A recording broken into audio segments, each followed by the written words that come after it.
All right, everybody.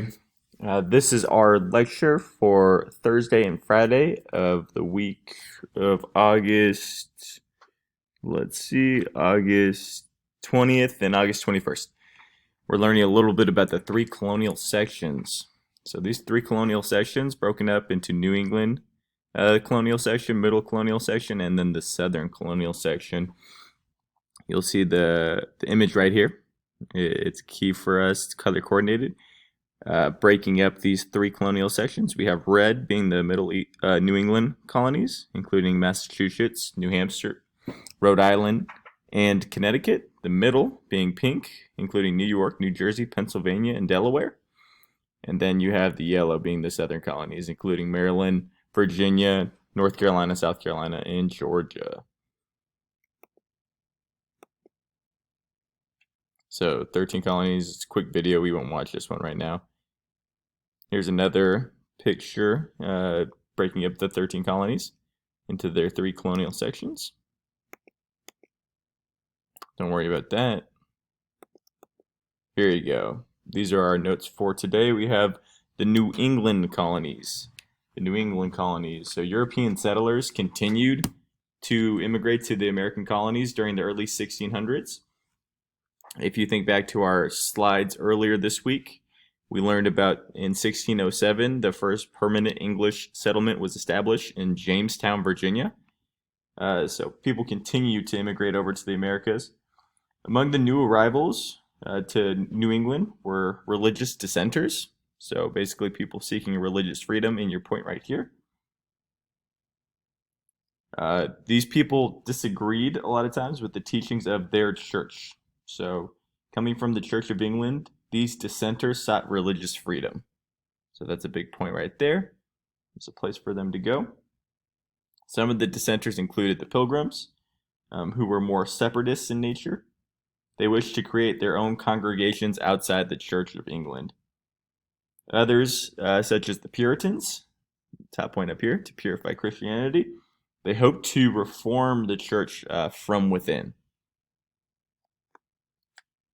So the economy in this area was built around fishing, whaling, trapping, shipbuilding, and lodging. After arriving on Cape Cod around 1620, the Pilgrims settled around what is now known as Plymouth, Massachusetts, surviving with the help of a group of Native Americans. The Puritans began their first great migration from England to Massachusetts in 1630. They were the ones who established the Massachusetts Bay Colony, with the church serving as the center of the community and the congregation of the governing authority in the colony. So basically, the Puritans and the Native Americans of New England managed an uneasy peace. One temporary solution to ease tensions was the colonists establishing these areas called praying towns. The Puritans convinced several local tribes whose populations were greatly diminished by disease to move to these villages. In these villages, it was adjacent to but separate from the towns of white settlers. The Puritans taught the English customs and the fundamentals of Puritan religion to these Native Americans. In return, the Native Americans were expected to shed their traditional ways and become Christians. You also see the slave trade. We'll get a little bit more into that. And then you have the Mayflower Compact, which was an agreement providing framework for self-government. Basically, it laid out a plan of government for the new colonies. Also in this New England colony, some of us have heard of the Salem witch trials. That actually happened, yes. Basically, what it was, it charged witchcraft among the people of the New England society. So people were getting called out for being witches. Nearly 200 men and women in Salem, Massachusetts were brought to trial as witches, and about 20 of the accused were put to death. So definitely interesting. Since this New England area, you see fishing. It was a big trademark of this area. It took fishing and whaling led to a real growth in the thriving shipbuilding industry that took advantage of New England's plentiful forests. body of water right there, a ton of water. So a great area to fish, to lodge, all that good stuff. So we'll move on to the middle colonies. The middle colonies, as we're going through this, I want you all to think about what's the differences between these different sections. So right now we just covered the New England section. Right now we're in the middle colonies. Try to think of differences between the two. So in the middle colonies, you have much more religious diversity, so there's more tolerance. So this area was situated in the mid-Atlantic region of North America. The middle colonies included New York, as you can see here. It also included Pennsylvania, Philadelphia, Pennsylvania, right? New Jersey, and Delaware. So settlers from such European countries as England, France, the Netherlands, Germany, they immigrated to these middle colonies for various reasons, one being farming. So farming, that farmland area was perfect for these people to provide them with work. It also allowed them to pursue trading opportunities. Also, these people migrated over because of religious wars and different things regarding religion happening in their countries that they wanted to get away from. So just we'll learn a little bit about lodging, shipbuilding, textile production, and paper making in these areas as well. Also, what you should be made known of is that each colony in these middle colonies were a bit different. A lot of these middle colonies were named after different men. In Pennsylvania, it was named after William Penn. William Penn was a Quaker, but he was also known as like a poor businessman. He often signed agreements without reading terms. He was that kind of send it dude. He avoided many of the details involved in managing a colony. So King Charles II granted a charter, a written contract giving permission to establish a colony to William Penn, who was an English Quaker who wanted to create this place as a safe home for his fellow Quakers. He really tried to promote equality among his colony.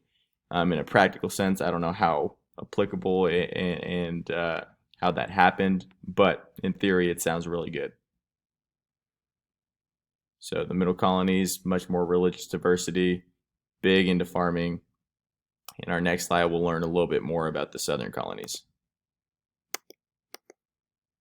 So we have the southern colonies. So religion played a small role in these southern colony areas. If you look down at the bottom where you see the picture, you see these plantations. They're massive. You have slave labor working the plantations. So the southern colonies, as we talked about Virginia, right? We already talked about the Jamestown colony. In 1607, it was that first successful English settlement. Over time, Europeans established settlements in many other parts of the South, resulting in the southern colonies, including Maryland. You have Virginia, North Carolina, South Carolina, and Georgia. In Virginia, you have this Chesapeake Bay area, which continued to grow into the 1600s. Pretty slow at first because it was hampered more by a heavy death toll because of malaria and other diseases that thrived in the swampy conditions of the Chesapeake Bay region. But the introduction of tobacco as a cash crop spurred immigration and increased the demand for land. So here are some big exports from the southern colonies. You have rice, indigo, tobacco, sugarcane, and cotton. And in these specific areas, especially in the Chesapeake Bay region, society became increasingly more hierarchical. So there's like a social structure here. At the bottom of the social structure, you have enslaved Africans who owned no property and had very, very slim hopes of becoming free. After that, you have the non-land owning whites, so perhaps 40 to 50% of white families. And then you have at the very top the gentry, who owned many slaves and held many large acres of land. Many of them were merchants or served as intermissionaries. So many grew and sold tobacco abroad and imported manufactured goods for smaller planters. So you see how this society is more structured as there's social stratification here. You have some people at the very top, you have more people in the middle, and then you have a vast majority at the very bottom. And at the very bottom, it was slaves. So just to give you an idea of how many slaves were in these areas during the time, and how much of a population in this area. So in 1750, the dependence on slave labor increased tremendously. So in the southern colonies, as time went on, Africans living in these colonies accounted for about 40% of Virginia's population, and then you have about half of South Carolina's population by 1750. So slave labor played a very vast role in this area, in these areas. So you needed people to work the plantations, and it was very easy for people to bring these African men and women over to work the land. So definitely times of change, hopefully for the better, obviously. But that is the southern colonies. So as we end right now, I want you to think about the differences between the three, and how they are unique in their own way, but also think about how they can be similar, these original 13 colonies. So you'll see on your classroom page for 20, or sorry, I believe it's 20 in the 21st, you have the 3 colonial sections graphic organizer to do. If you have any questions, please let me know. That is posted on your Google Classroom page under week 2. You will be doing that for homework. Let me know if you have any questions. I am here for you. There's also 3 screenshots that'll help you answer the questions. So, all right, guys.